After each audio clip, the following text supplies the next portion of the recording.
हाँ जी। हे hello one, कैसे हो आप सभी लोग? आई होप मेरे सारे भाई बहन बढ़िया ही होंगे। भाई साहब देखो, मौसम बदला है, सर्दियों से गर्मियों का सीजन आ चुका है, लेकिन मार्केट का मिजाज अभी तक नहीं बदला है।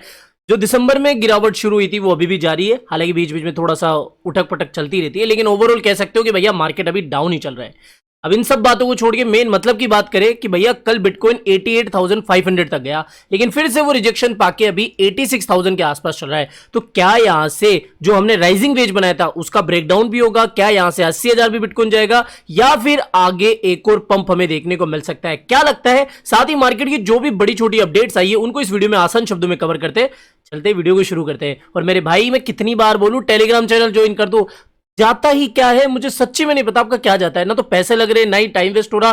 क्यों नहीं ज्वाइन करे हो? इसका लिंक आपको मेरे कमेंट बॉक्स के अंदर मिल जाएगा। पहले ही अगर आप कमेंट बॉक्स के अंदर जाओगे ना तो पहले ही लिंक आपको मेरे टेलीग्राम चैनल का मिलेगा, तो उसके थ्रू इसको प्लीज ज्वाइन कर लो। आप ही के काम का चैनल है, ठीक है। अब बात करते हैं सबसे पहले ओवरऑल मार्केट के बारे में। ओवरऑल मार्केट थोड़ा ठीक ठाक देखने को मिल रहा है, अल्ट्स में भी थोड़ी बहुत रिकवरी आई है, लेकिन देखो कुल मिला के मतलब की बात यही है जो मैंने पिछले वीडियो, उससे पिछली वीडियो और उससे पिछले वीडियो में भी कहा था कि जब तक बिटकॉइन इस वाली ट्रेंड लाइन को ब्रेकआउट नहीं करता है ना, कि हम इस ट्रेंड लाइन के ऊपर रहे और डेली क्लोजिंग भी हमें इसी ट्रेंड लाइन के ऊपर देखने को मिले, तब तक कोई भी बुलिश होने की जरूरत नहीं है। वापस से हमें बीच में गिरावट देखने को मिली जाएगी। और जो चीज हमने देखी भी अभी, देखो सीधी सिंपल सी बात यही है कि बिटकॉइन ने एक राइजिंग वेज बनाया है और राइजिंग वेज के अपर ट्रेंड लाइन से इसको रिजेक्शन मिला है, तो मोस्ट प्रोबेबली अब हमें इस तरीके का सीन देखने को मिल सकता है। तो मेरी मानो तो यहां पर आपको किसी भी लॉन्ग पोजीशन को ओपन नहीं करना है। हालांकि अगर आप स्पोर्ट में बाइंग करने के इच्छुक है तो आप 85,000 के आसपास से शुरुआती बाइंग कर सकते हो, ठीक है। तो यहां पर राइजिंग वेज है जो कि एक बेरिश पैटर्न होता है, तो इसके अकॉर्डिंग बिटकॉइन के अंदर थोड़ी गिरावट हमें देखने को मिल सकती है, जब तक कि कोई बहुत बड़ी बुलिश न्यूज नहीं आए, ठीक है।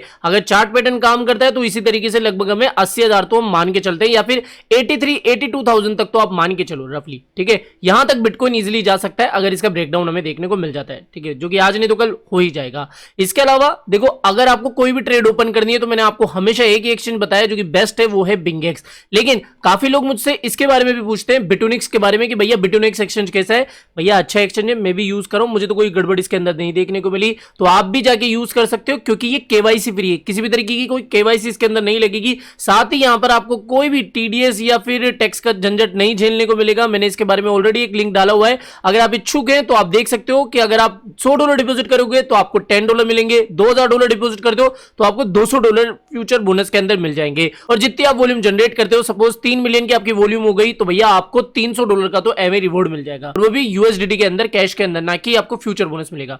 तो जाके इसको ज्वाइन कर लो, इसका लिंक आपको मेरे पिन कमेंट के अंदर देखने को मिल जाएगा। अच्छा एक्सचेंज है, कोई गड़बड़ वाली बात नहीं है, बड़े बड़े रेप्यूटेड क्रिएटर्स भी इसको ज्वाइन कर रहे हैं। अब यहां पर देखो सिंपल सी बात कि कल जो बिटकॉइन के अंदर पंप हमें देखने को मिला, उसका एक रीजन था कि यूएस स्टॉक मार्केट के अंदर काफी अच्छी रिकवरी हमें देखने को मिली थी। लगभग $1 ट्रिलियन से ज्यादा का पैसा इसके अंदर ऐड हुआ था यूएस मार्केट के अंदर, जिसकी वजह से जो बड़े बड़े स्टॉक्स थे जैसे एनवीडिया के, मेटा के, ये थोड़े 3-4% अप हुए थे, और 3-4% की बढ़ोतरी स्टॉक मार्केट के अंदर देखने को मिल रही है। तो भैया फिर क्रिप्टो में तो डबल ही आप मान के चलो। तो यहां पर एक रीजन तो ये था कि बिटकॉइन 88,000 इसलिए गया कि यहां पर यूएस स्टॉक मार्केट के अंदर अच्छी खासी हमें रिकवरी देखने को मिली थी। दूसरी चीज कि यहां पर इनफ्लो भी हमें ईटीएफ्स के अंदर वापस से देखने को मिल रहा है। लगभग 80 मिलियन से ज्यादा की रकम ईटीएफ्स के द्वारा बिटकॉइन के अंदर आई है, जिसकी वजह से आप कह सकते हो कि रफली कि ईटीएफ्स की खरीदारी हुई है, जिसकी वजह से बिटकॉइन के अंदर वॉल्यूम हमें देखने को मिली है। इसके अलावा अगली अपडेट की बारे में बात करें तो यहां पर देखो, ट्रम्प साहब का जो प्रोजेक्ट है, crypto project world liberty finance, इन्होंने अपना खुद का स्टेबल कॉइन लॉन्च कर दिया है। ये स्टेबल कॉइन USD1 नाम से जाना जाएगा, और उन्होंने ये स्टेबल कॉइन BNB इथीरियम दोनों चेन के ऊपर लॉन्च करा है। यानी कि अब इनको USDT वगैरह नहीं, अब इनको USD1 की जरूरत होगी। इनका खुद का जो स्टेबल कॉइन है वो भी आ चुका है। मुझे लगता है कि ये कोई बहुत बड़ी बात है, क्योंकि ये पहले से ही क्रिप्टो को लेकर इतने बुलिश है, और स्टेबल कॉइन लॉन्च करना, वो भी अपना खुद का, किसी बड़े क्रिप्टो प्रोजेक्ट के लिए कोई बहुत घमासान या बड़ी बात नहीं है। तो हाँ, एक तो ये कि जीके के लिए याद रख लो कि वर्ल्ड लिबर्टी फाइनेंस ने भी अपना खुद का स्टेबल कॉइन लॉन्च कर दिया, जिसका नाम है USD1। इसके अलावा यहां पर ट्रंप की ये वाली न्यूज इंपॉर्टेंट है। ट्रंप ने क्या कहा है कि साहब 25% टैरिफ हम और लगा देंगे, यानी कि इन्होंने साफ साफ धमकी दी है कि वेनेजुएला से जो भी ऑयल वगैरह खरीदेगी कंट्री, तो उसके ऊपर हम टैरिफ लगाएंगे 25% मोर। तो यहां पर यह भी ट्रंप की सीधी सीधी धमकी है कि भैया हमारी जो बात नहीं मानेगा उसके ऊपर हम इस तरीके से टैरिफ जारी कर देंगे। अब देखो, ये टैरिफ वॉर इस तरीके से चलती रही तो भैया मार्केट का थोड़ा सा डगमगाहट डेफिनेटली हमें देखने को मिलेगी, ठीक है। तो टैरिफ की वजह से कहीं ना कहीं मार्केट के अंदर और सुस्ती हमें देखने को मिली। हालांकि यहां पर माइकल सेलर बाइंग करे यानी कि स्ट्रेटेजी बाय करे और बिटकॉइन के अंदर गिरावट ना आए, ऐसा तो हो ही नहीं सकता। कल भी इन्होंने लगभग रफली बोल सकते हो कि 6,911 बिटकॉइन बाय करे थे और जैसे इनकी बाइंग की खबर आई उसके कुछ ही घंटों के बाद में बिटकॉइन के अंदर वापस से गिरावट देखने को मिल गई। तो एक रीजन आप ये भी मान सकते हो कि भैया माइक्रो स्ट्रेटेजी जब भी बाय करती है इस तरीके से हमें गिरावट देखने को मिल ही जाती है, समझ गए। इसके अलावा देखो एक अच्छी बात है डोजकॉइन के होल्डर्स के लिए कि डोजकॉइन वालों का जो फाउंडेशन था, डोजकॉइन फाउंडेशन, उन्होंने अभी एक मुहिम चलाई है कि उन्होंने डोजकॉइन रिजर्व की घोषणा करी है। यानी कि जो डोजकॉइन फाउंडेशन है वो अपने खुद के डोजकॉइन का रिजर्व रखेंगे जिसके अंदर उन्होंने पहली डोजकॉइन की बाइंग भी कर ली है जो कि 10 मिलियन टोकन्स की थी, यानी कि 10 मिलियन डोजकॉइन उन्होंने खरीदे थे एज अ रिजर्व। ये डोजकॉइन फाउंडेशन की तरफ से एक अलग ही तरीके की मुहिम जारी की गई है। और यहां पर आपको एक चीज बता दूं कि देखो इलोन मस्क ने फाइनली डोज का अनाउंसमेंट कर दिया है, डिपार्टमेंट ऑफ डोज, और यहां पर डोजकॉइन की जो प्राइस है लगभग 17-18 सेंट के आसपास चल रही है।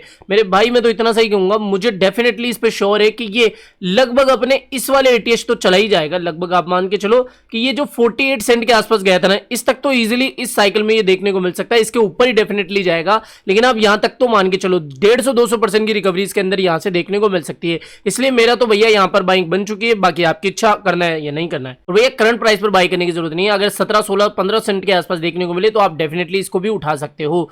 इसके अलावा लास्ट अपडेट की भैया एम्प्टी गोक्स ने जो है $1 बिलियन से ज्यादा की रकम के जो बिटकॉइन है वापस से 2 अलग अलग हॉट वॉलेट के अंदर ट्रांसफर करें। अब आप सोच रहे कि भैया इसमें कौन सी बड़ी बात है। हाँ, इसमें कोई बड़ी बात नहीं है, लेकिन फिर भी मार्केट में ये न्यूज पता नहीं किस तरीके से फैलाई जा रही है। देखो एम्प्टी गोक्स ने वापस से देखो $1 बिलियन की रकम के बिटकॉइन जो है वो ट्रांसफर करे। इसका मतलब ये हो सकता है, वो हो सकता है, पता नहीं क्या क्या। लेकिन पिछले कुछ टाइम में हमें देखने को मिला है कि जब भी इस तरीके के ट्रांसफर देखने को मिले कोई सिग्निफिकेंट इंपैक्ट हमें मार्केट के ऊपर देखने को नहीं मिला है। तो आप इसको अभी फिलहाल इग्नोर ही करो, ठीक है। बस ये है कि उन्होंने हॉट वॉलेट के अंदर ट्रांसफर करे, शायद ये कोई मेंटेनेंस वगैरह की चीज होगी, सिंपल सी बात है। तो इतना कोई डरने वाली बात नहीं है इस न्यूज की वजह से। बाकी देखो मार्केट में से कोई खास अपडेट आई नहीं, जो 2 चीज थी वो मैंने आपको बता दी। एक तो ट्रम्प साहब की ये घोषणा, इसके अलावा डोजकॉइन रिजर्व की घोषणा भी हो चुकी है। आई होप ये सारी अपडेट आपको काम की लगी होगी और इन अपडेट्स के बेस पर आप अपनी रिसर्च भी ढंग से करोगे और उसके बाद में जो भी डिसीजन है वो आप लोगे। आई होप आज का वीडियो आपको पसंद आया होगा। तो वीडियो पसंद आया हो तो डेफिनेटली वीडियो को लाइक करना है, चैनल आप ही के काम का तो चैनल को सब्सक्राइब करके रख लेना है। मिलते हैं जल्दी नई अपडेट के साथ। टिल देन जय हिंद, जय भारत।